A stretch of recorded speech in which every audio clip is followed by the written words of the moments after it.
Welcome back to another episode of 40 Facts About the 40K Universe. I am your host, Gersh1, and you are watching One Mind Syndicate. Today we continue talking about the Dark Angels as we get into Part 2. If you have not checked out Part 1, please click on the link above or below. That'll take you to Part 1 of the Dark Angels chapter lore videos. And stay tuned to the end of the video for a special surprise. With that said, let's get into 40 Facts About the Dark Angels. Unyielding, technologically capable, ruthless, and insular, the Dark Angels at the time of the Horus Heresy would once again be a powerful and highly independent legion, used to operate on its own to conduct large-scale campaigns and compliance actions. Because of this, the fear of the First Legion's intervention led the plot of the War Master to ensure that when his treacherous plan came to fruition, the Dark Angels had been dispatched to the outer edge of the Imperium, where they would be unable to interfere, at least for a time. As the Horus Heresy progressed, however, the power of this legion would make itself known, savaging the Night Lords at Thrama and going to unleash destruction on unprecedented scale during the later years of the Age of Darkness, when they crushed traitor worlds after traitor world across the Southern Galactic Zone. During the 200th year of the Great Crusade, 998 of the 30th millennium, the Dark Angels Legion was carrying out an Imperial compliance campaign against the shield swords of the so-called Gordian League, a confederation of human worlds who were aligned with degenerate Xenos. During the 7-year-long campaign, the Dark Angels High Command received word that War Master Horus and his legion had renounced their oath of allegiance, along with Primarch Angron's World Eaters, Mortarion's Death Guard, and Fulgrim's Emperor's Children.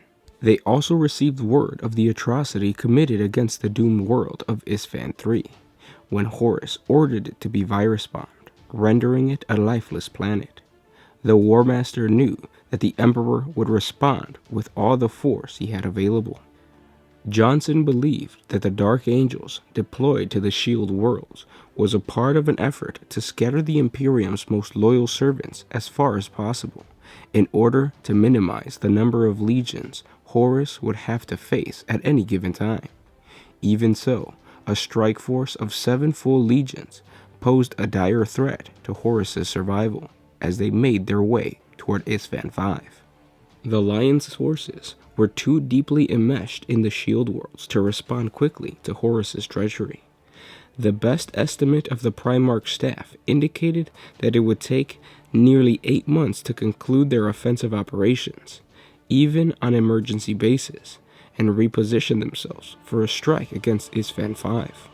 Even if they could move quickly, Horus's agents would be able to alert the War Master in time to organize a counter-strike. However, Johnson believed that a small hand-picked force might accomplish what an entire legion could not. The Primarch issued orders for many of his reserve squadrons to resupply and prepare for imminent deployment to the Tanagran system. Their primary target was to secure the Forge world of Diamad. They could not afford to let the War Master acquire the substantial supplies and ordnance needed to fortify the world of Isfan V against the approaching Loyalist strike force. Johnson would personally lead the expedition to Diamad with a battle group of 15 warships. Secrecy was vital, as the Primarch was aware that the War Master's agents were more than likely tracking the Dark Angels' movements.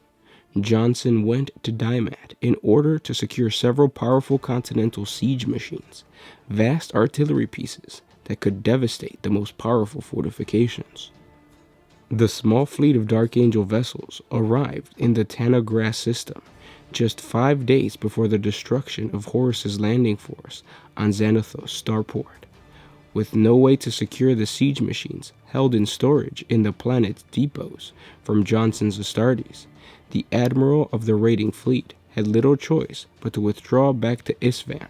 The War Master's final gambit had failed.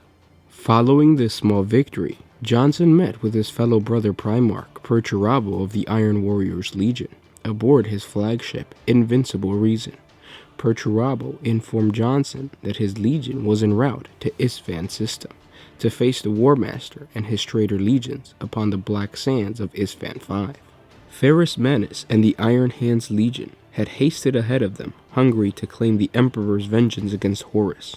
Perturabo then lied to Johnson, explaining that he had hoped that his legion would have the provision for his vessels at the Xanthos starport, above Diamat, before continuing to the combat zone.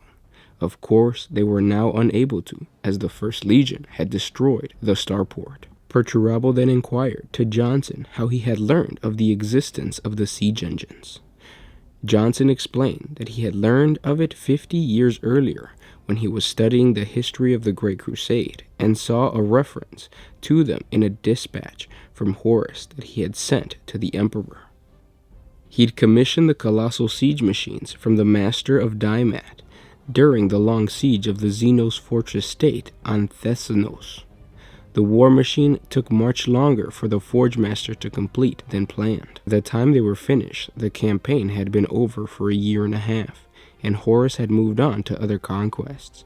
So the weapons were put into a depot here against the day when he would come to claim them.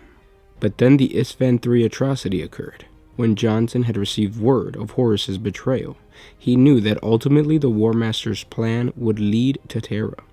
Even if he were somehow to prevail against Perturabo and the other legions sent to confront him in the Isstvan system, the War Master couldn't claim total victory so long as the Emperor was safe in his palace. No, for Horus to triumph, their father had to die, and that meant a long and constant siege of Terra. Therefore, the War Master would come to claim the siege engines on Diamat. Johnson informed his brother that he would be unable to accompany the Loyalist fleet to Diamat, as he had to make all haste to the Shield Worlds and prepare the rest of the First Legion for the trip to Terra. In fact, he thought it best if no one outside Perturabo, himself, and other Primarchs ever knew that Lion was there. He didn't want the Emperor to believe he had anything at Diamat with an ulterior motive in mind.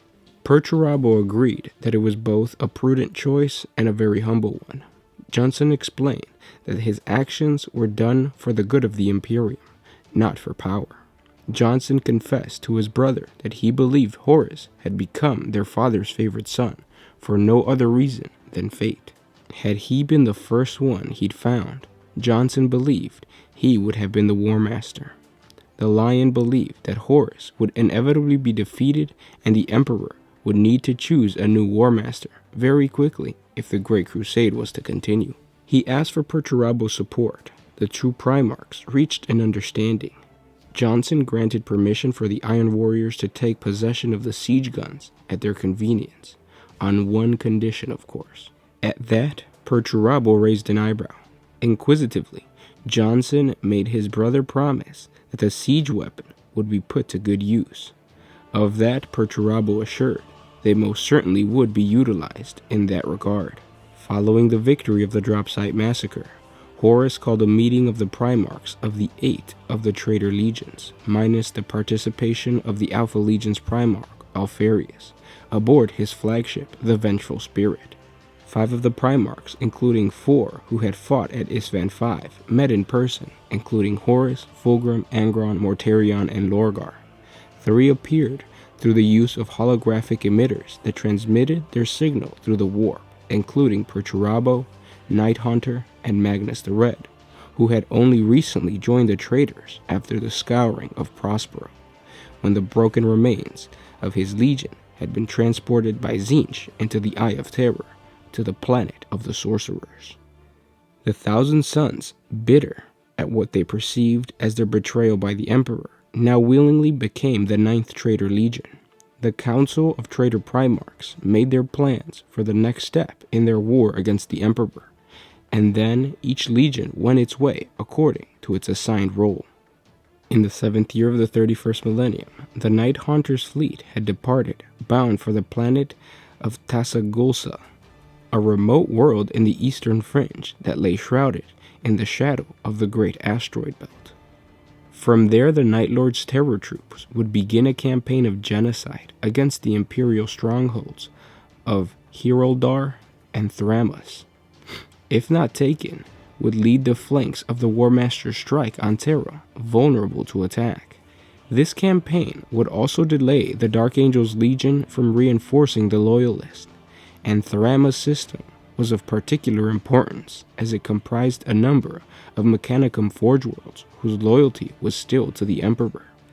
This bitterly contested campaign, known as the Thrama's Crusade, dragged on for nearly 3 standard years in an attempt to sway his brother, Lionel Johnson, to Horus's cause.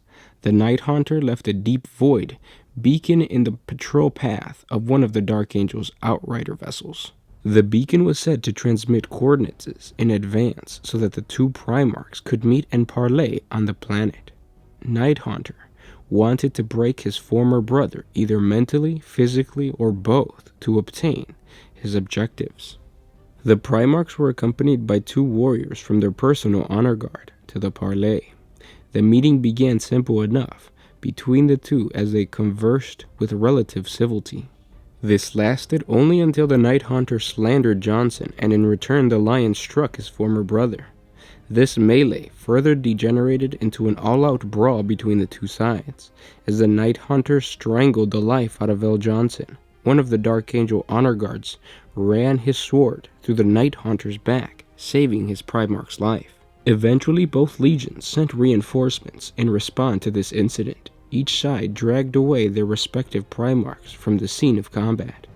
Both Primarchs survived this brutal confrontation and went on to continue the contest between their legions for control of the Aegis subsector. And those were 40 facts about the Dark Angels. I hope you guys enjoyed this video, and now a special message from us. What is up, guys? It is the Sound Alchemist here with Gersh1. and today we've got some awesome news. Tell them what it is, Gersh1. We're continuing the awesome giveaways for this week. We were contacted by the guys over at Spellcrow, spellcrow.com. They're an awesome company that creates just kit bashing designs for Warhammer 40K and other things. So please check them out down in the description below. But basically, they said, hey, we got some cool stuff that we want you to check out and give away for your viewers at home. So that's what we have here. Yeah, what I have in my hand is a bunch of awesome, basically Space Marine-ish bits. I've got some hooded heads. I've got 1, 2, 3, 4, 5, 6, some 10 torsos and 6 legs. Yeah, and they're basically designed. You got the jetpacks and everything, but they're designed. They look like robed Space Marines. Yeah, Dark Angels they could easily pass for. Really awesome stuff, highly detailed. I love the little intricacies in the backpacks. This is seriously some GW level workmanship. Yeah, this company is pretty amazing. Check out the link down in the description below. It's gonna show you, or you get to see how awesome their sculpts are. Yeah. And you can win this by simply just commenting down below. Don't forget to like and subscribe this specific video, and then we'll choose the winner next week. Yeah, really great stuff. Spellcrow really likes the community. We like the community, and for that, this amazing giveaway was possible. Once again, thank you, subscribers, and thank you, Spellcrow. And again, guys, thank you so much for tuning in every single day, and good luck on the giveaway. I'll see you guys tomorrow. This was Gersh1 with One Mind Syndicate, signing out.